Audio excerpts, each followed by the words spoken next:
hice la semana pasada. Hoy vamos a hablar de esta cosa conflictiva de las Fuerzas Armadas en seguridad interior. Bien. Es todo un tema, ¿eh? Todo un tema, porque se te guías por la expectativa de la opinión pública, por lo que se llaman las encuestas, especialmente en la zona afectada, Rosario y Santa Fe. Los índices de aprobación a la llegada del ejército son muy altos. Sí. Ayer me decía alguien, ojo, esto no es operativo Dorrego, Carcaño y los muchachos de los 70 en el gobierno de Cámpora. Ayudando a las inundaciones. No, esto parece más al operativo Independencia, Bueno. Bussi en Tucumán. Estuve leyendo lo que es el cuerpo de ingeniero del ejército. No son solamente ingenieros. Claro. Son infantería. Y la gran pregunta, ¿no? ¿Van a ir desarmados? Si reciben alguna agresión, ¿cómo la van a repeler? ¿No? Sí. ¿No? Se abre un sinfín de interrogantes. ¿Esto es el principio de algo más? ¿No? Está claro que se cruza, como lo decíamos ayer, se cruza, vamos a estar hablando de este tema con alguien que tiene mucha experiencia. Se cruza una línea roja, que era la intervención de las Fuerzas Armadas, porque ya no estábamos hablando de un desprendimiento de las Fuerzas Armadas como era la Gendarmería. La Gendarmería, un desprendimiento de las Fuerzas Armadas, pertenecían al ejército. En un momento en democracia se desprenden, pasan a ser fuerzas de seguridad federales, pero no dependen del ejército. ¿Se entiende? Sí. Bien. Vamos a saludar a Nilda Garré, quien fuera, entre otras cuestiones, ministra de Seguridad de la Ciudad, de la Nación y ministra de Defensa. Además, ha sido, diputada en varias oportunidades y demás, y es una militante política y una referente para nosotros. Nilda, muy buenos días. Daniel Toniti te saluda. ¿Cómo estás? ¿Qué tal, Daniel? ¿Cómo estás? Bien, muchísimas gracias por tu tiempo. No, al contrario. Quería preguntarte puntualmente por esta participación del ejército en el conflicto de Rosario. ¿Qué posición tenés? No, esta participación, destinada al uso de efectivos del batallón de ingenieros para mejorar un poco algunos barrios que tienen necesidades imperiosas de agua, de cloaca, de mejorar por ahí algún camino, algún puente. Esa intervención ha sido útil en las veces que la hemos utilizado, es decir, en todo lo que es ayuda. Desastres naturales, ¿no? ¿Cómo? En desastres naturales, ¿no? Por inundaciones. Claro, desastres naturales, la inundación de La Plata, por ejemplo. Ahí, primero porque tienen una capacitación de los batallones de ingenieros adecuada para eso, es decir, están realmente capacitados para ese tipo de situaciones, porque en la guerra a veces justamente tienen que poner un puente que se cayó o hacer que funcione una ruta que quedó rota por un bombardeo, es decir, justamente están especializados en eso y tienen las maquinarias adecuadas, las grúas, en fin, los elementos que se necesitan. Entonces, para eso realmente la participación de las Fuerzas Armadas puede ser útil y lo ha sido en el caso de la pandemia, en varias situaciones límite, cuando fue por el volcán en el sur, en todo lo que sea evacuaciones. Ellos tienen también los vehículos, las carpas, en fin, son útiles para eso, está bien. Y no van a ir sin armas, por supuesto no van a intervenir en ninguna situación de inseguridad. Más aún, si ven cualquier situación de inseguridad, tienen que avisarle a la policía del lugar para que esté ejerciendo las funciones policiales. Sí, pero acá el detalle, estamos hablando con ella, que la participación de las Fuerzas Armadas se da en una cuestión cuya naturaleza tiene que ver con la violencia urbana, y se supone que las Fuerzas Armadas no están preparadas para eso. Tengo algunas preguntas bien puntuales para hacerle, que me las trasladó ayer casualmente un juez que estaba escuchando el programa. ¿El ejército va a estar desarmado? Sí, desarmado. Bien. Totalmente. Bien. ¿Quién va a proteger al ejército en caso de que pueda eventualmente recibir una agresión? Sí. El que esté desarrollando ahí tareas policiales, sea la Gendarmería, sea la Policía Provincial. En el caso de Rosario, esperemos que la Policía Provincial sea sacada del control del territorio, porque está con muchos focos de corrupción, con mucha inoperancia, como hemos visto, como hemos estado viendo durante años. Evidentemente lo ideal sería reemplazarla, ¿no? Aunque sea, no sé, temporariamente, mientras no esté suficientemente depurada, y haya reemplazos de gente capacitada, de gente con vocación realmente por la cosa, y no por los negocios sucios que se derivan del delito y más del crimen organizado, ¿no? Bien, entonces, a ver, la situación es la siguiente: van los del ejército desarmados. Si llegasen a recibir una agresión, los que van a tener que proteger a los del ejército es la policía de la provincia de Santa Fe. O la gendarmería. O la gendarmería. Claro. O la gendarmería. La policía de la provincia de Santa Fe había que tratar de sacarla del control del territorio. Bien. No solo no ha servido, sino que hay demostraciones muy claras y numerosas, ¿no? Sí.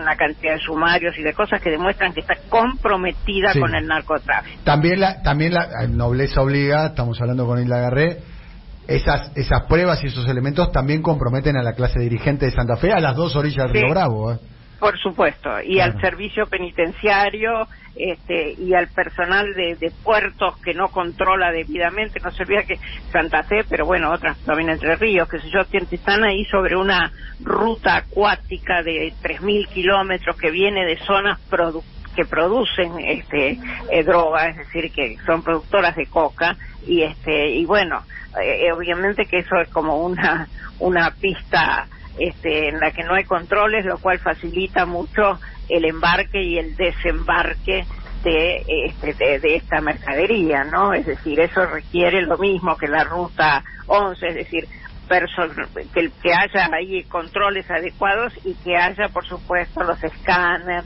es decir, el material tecnológico que hoy permite el control. Si no, también es una utopía poner solo personal, porque estas cosas siempre están muy embutidas, muy escondidas, digamos, en los transportes que las llevan. Entonces, bueno, eso requiere una especial revisación y un especial control, ¿no? Estamos hablando con Nilda Garré, una referente del área, de la cuestión de defensa y seguridad interior, y también fue ministra de Defensa a nivel nacional. Nilda, los antecedentes no son buenos, Nilda. México, la participación de las Fuerzas Armadas... no, son desastrosos. Bueno, México tuvo más de 120.000 muertos en 4 años. México no funcionó. Colombia, ni hablar, tiene 7 bases norteamericanas, tienen... Bueno, la estrategia desplegada frente a este mismo tema por Lula primero y por Dilma después, ni hablar lo que vino después con Bolsonaro, eso ni hablar, también fue equivocada, digamos, ¿no? Se empoderó a las Fuerzas Armadas con las consecuencias. Yo siempre digo, como dato, para que lo tengan presente, que el candidato a vicepresidente de Bolsonaro, el general Braga Neto, había sido el interventor militar en Río de Janeiro de Dilma, digamos, y terminó organizando el golpe contra Dilma. Nadie, ningún mandatario de los que fue mandatario o que es actualmente, como el caso de Preto o de AMLO en México, defiende la participación de las Fuerzas Armadas en la lucha contra el narcotráfico. Eso porque primero, bueno, en los intereses de Estados Unidos era tener las Fuerzas Armadas desplegadas en el territorio americano, y era para la lucha contra el comunismo. Bueno, y después, cuando se terminó eso, vino el terrorismo islámico, y bueno, y después fue el narcotráfico, la consigna, pero es la idea del uso de las Fuerzas Armadas para actividades de desplegarse en los territorios. ¿Y no se cruza una línea punteada con este tema? ¿En qué sentido? Y que la verdad, vamos a ver una imagen que es el ejército en los barrios populares de Rosario por un tema de narcotráfico. Porque la verdad que no va a ser por un tema de narcotráfico. Pero a ver, Dilda, si necesitan hacer un cordón cuneta, o necesitan hacer una calle, o abrir una calle, o hacer una zanja, se supone que hay otras instituciones del Estado que están en condiciones de hacerlo, que ¿no? son las que tendrían el Ministerio de Obras Públicas, o como se llama en cada lugar. Pero bueno, las Fuerzas Armadas pueden hacer una ayuda complementaria, tampoco hay que ser tan estricto, pueden y tienen los medios, y bueno, y eso no las compromete en la lucha contra el delito. Eso es lo que nosotros tenemos que preservar, primero, además, porque las leyes de defensa y de seguridad son muy terminantes en ese sentido, y segundo, porque nosotros hemos tenido la experiencia de las Fuerzas Armadas haciendo seguridad interior y fue terrorífica, trágica, dramática. Sí, por eso muchos dicen, no, esto es como el operativo Dorrego, que usted se acordará seguramente, del general Carcaño, ¿no? En el año 73 fue, ¿no? Sí, exactamente. Bueno, cada uno dice, bueno, fue virtuoso, ¿no? En la época de Cámpora, ¿no? Sectores de las Fuerzas Armadas, más bien nacionalistas, vinculados al trabajo territorial. Otros dicen, no, ojo, esto parece el operativo Independencia, ¿no? No, bueno, el operativo de Dorrego... ¿Por qué se ríe? En mi opinión, le digo, siempre fue como una ingenuidad. ¿De quién? Porque, bueno... ¿Una ingenuidad de quién? Ingenuidad de las fuerzas políticas que participaron en eso, porque, bueno, se dejaron identificar perfectamente por las Fuerzas Armadas que también participaron, que no eran Fuerzas Armadas, eran las que recibíamos, las que heredamos. ¿Y esto no será también una ingenuidad? Bueno, entiendo que no, porque ya le digo, nosotros cuando hicimos el operativo Cinturón Sur, usamos en 2 o 3 situaciones a las Fuerzas Armadas, y fue útil, lo hicieron bien, pero eso sí, tiene que estar complementado, primero por un control civil, político de las operaciones. No pueden ser las policías las que tengan autonomía para decidir las operaciones, porque no son confiables.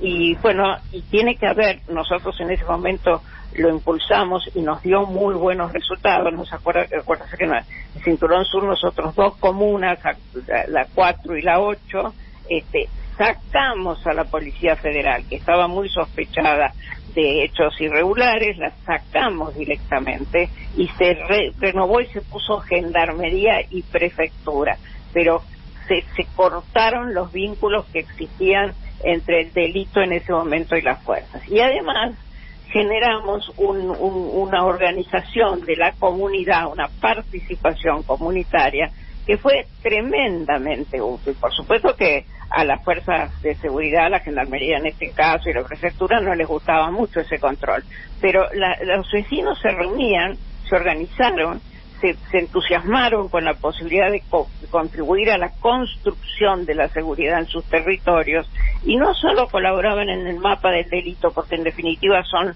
los que saben bien lo que está pasando en la zona, aún de delitos que a veces no se denuncian, pero bueno, ellos saben que ocurrieron, sugieren medidas, tienen ideas para proponer, y además, bueno, controlan el accionar de las fuerzas. Finalmente las fuerzas al final en algún sentido se sintieron beneficiadas, porque el juicio favorable de las asambleas de vecinos, bueno, también era algo que los beneficiaba en sus carreras. Fue tremendamente útil. Hoy en día hay que hacer control de gestión, todos los países lo están haciendo con relación al funcionamiento de sus fuerzas policiales. Pero bueno, en el caso de fuerzas que están sospechadas de ineficiencia o de corrupción, con mucho más motivo. Y la comunidad colabora y se siente protagonista, y bueno, y es un factor fundamental. Funcionó muy bien. Nilda, como siempre, un placer conversar con usted. Un abrazo muy grande, gracias por su tiempo. No, al contrario, a ustedes.